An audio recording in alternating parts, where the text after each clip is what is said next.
Maryam Nawaz Avenfield house पहुंच गईं। कल अहम बैठक होगी। शहबाज शरीफ नवाज शरीफ के लिए अहम पैगाम लेकर गए।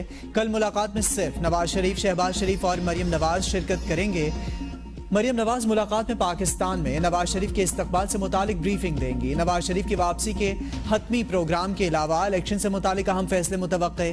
मरियम नवाज एक हफ्ते तक लंदन में क़याम करेंगी।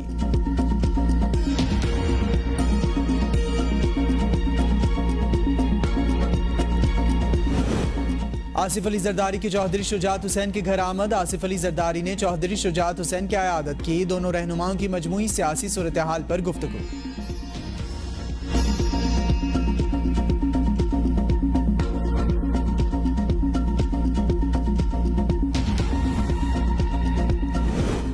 इलेक्शन कमीशन का आम इंतखाबात जनवरी 2024 के आखिरी हफ्ते में कराने का ऐलान। हल्का बंदियों की इब्तदाई फहरिस्त 27 सितंबर 2023 को शाया कर दी जाएगी। इलेक्शन कमीशन का एलामिया। कहा, हल्का बंदियों पर एतराज़ात और तजावीज़ की समाअत के बाद 30 नवंबर को हतमी फहरिस्त जारी की जाएगी। हतमी फहरिस्त के 54 दिन बाद जनवरी के आखिरी हफ्ते में आम इंतखाबात करवा दिए जाएंगे।